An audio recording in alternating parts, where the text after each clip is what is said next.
Are you addicted to your cell phone? Like, Well, let's talk about that. Hi, I'm Erica from Saskatchewan, Canada. Good mythical morning.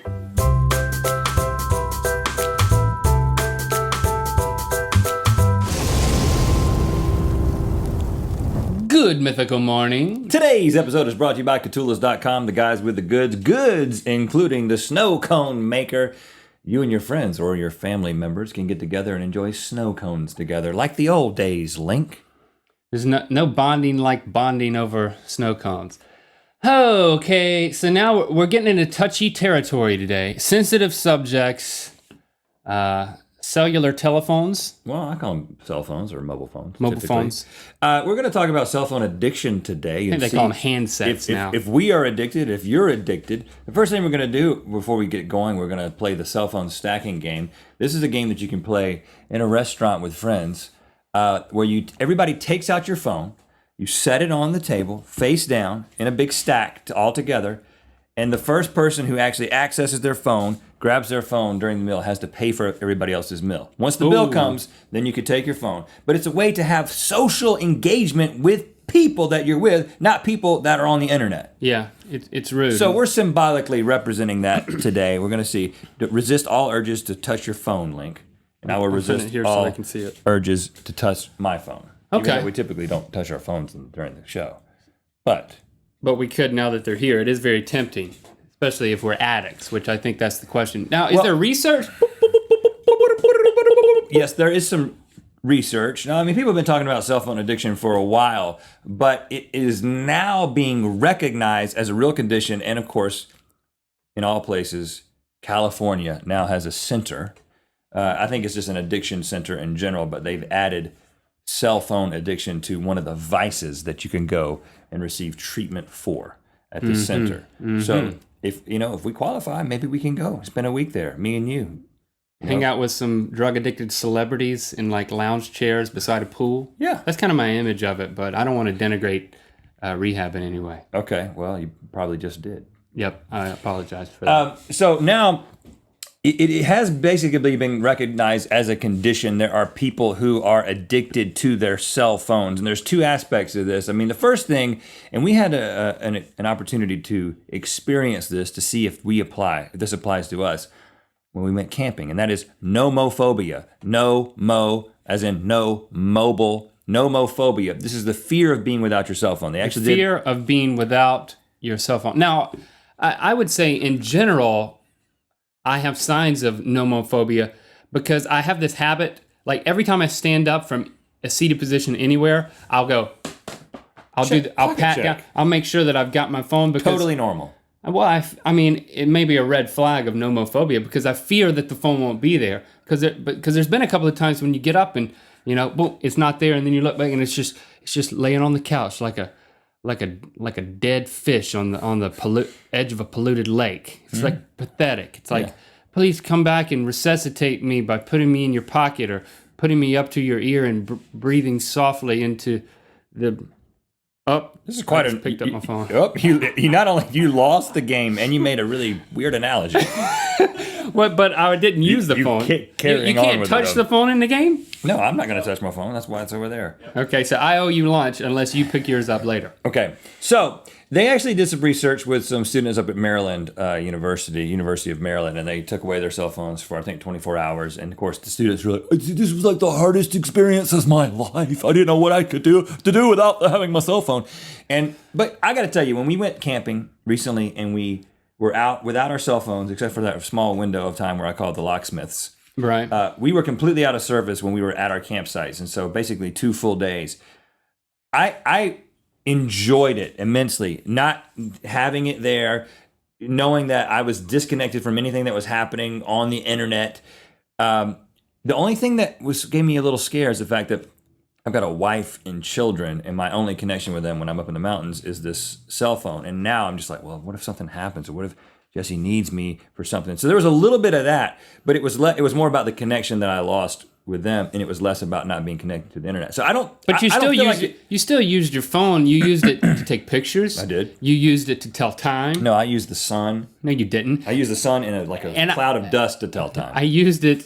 I used it as an alarm too. So I mean, we were still addicted to the cell We were phones. still using it. We were still dependent on it in some way. But Right. I don't think I experienced symptoms of addiction. But I'm about to tell you that I believe that I am addicted to my cell phone for another completely different reason than nomophobia, and that is, what is my routine?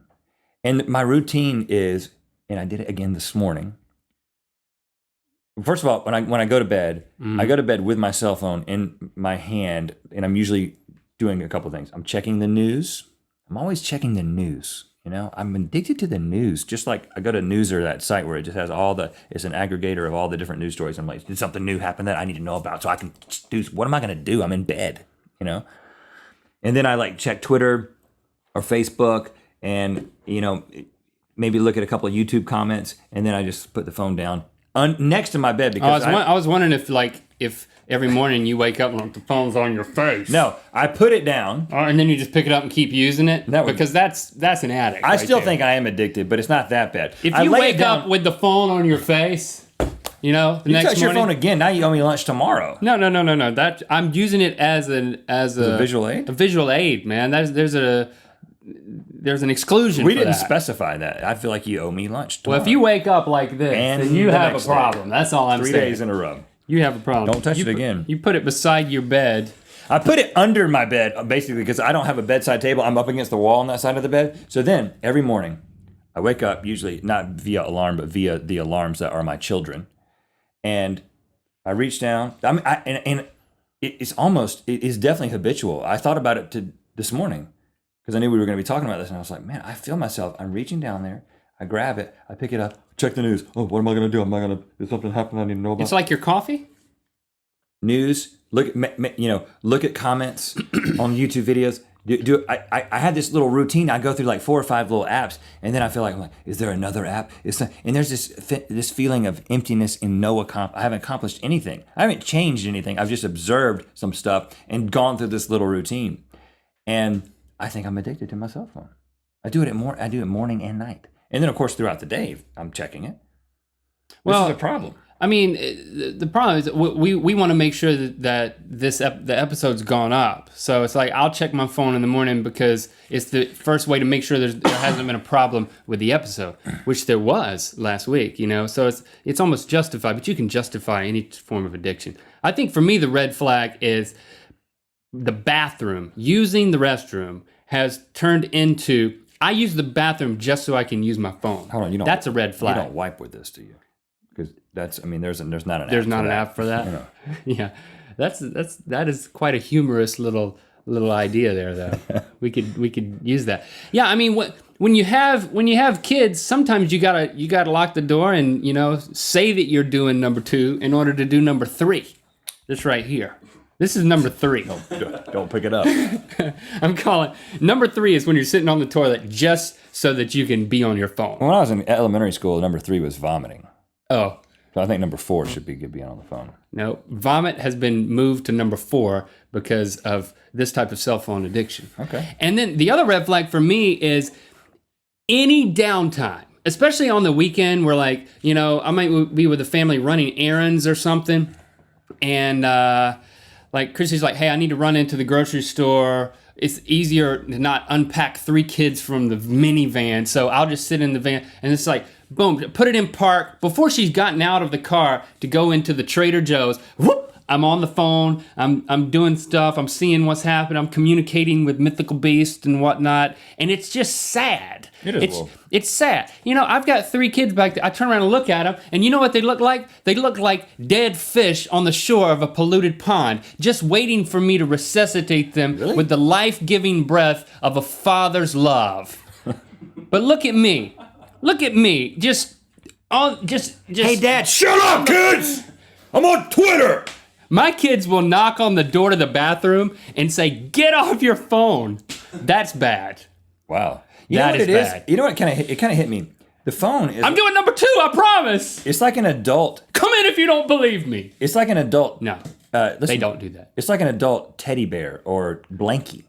You know what I'm saying? Yeah. I find Demonstrate it on your phone. Please don't start acting like a baby. I'm not. That's not what I want you to do. I want you to demonstrate it on your phone. I'm just telling you. Pick up your phone and I'm demonstrate not touching it.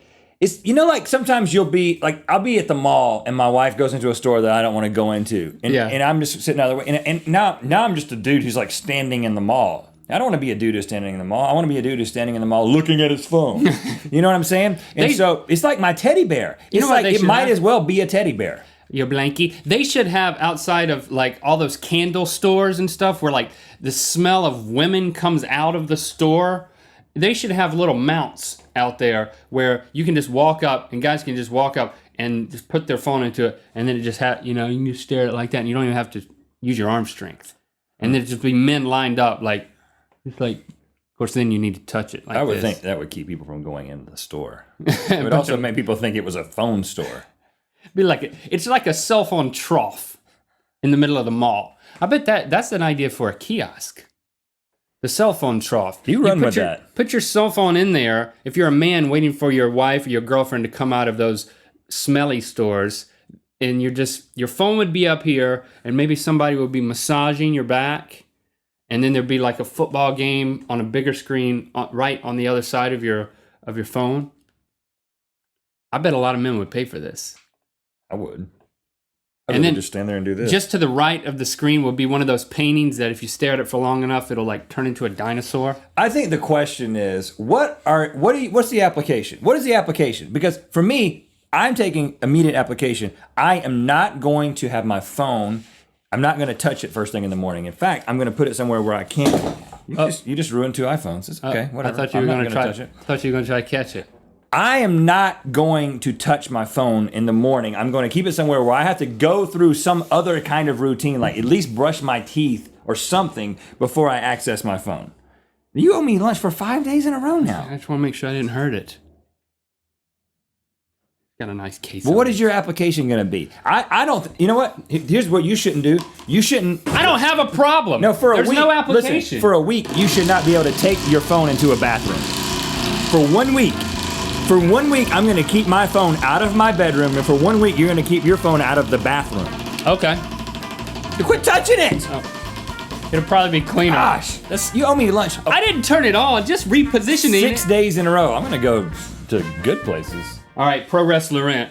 Listen, brother, if you have a cellular telephone on your person right now, I'm gonna rip you from limb to limb. Oh, yeah! You're addicted to it. Listen out there, everybody. This is a real problem. You've got a problem, and we're here to solve it. It's called cell phone addiction, brother. I'm gonna take your ears, and I'm gonna wrap them around a cell phone. Take it seriously, because this is a problem. I'm gonna throw your phone in the air and you better catch it. Quit touching it. Whoa. Why didn't you catch your phone, man? Because I don't owe you lunch.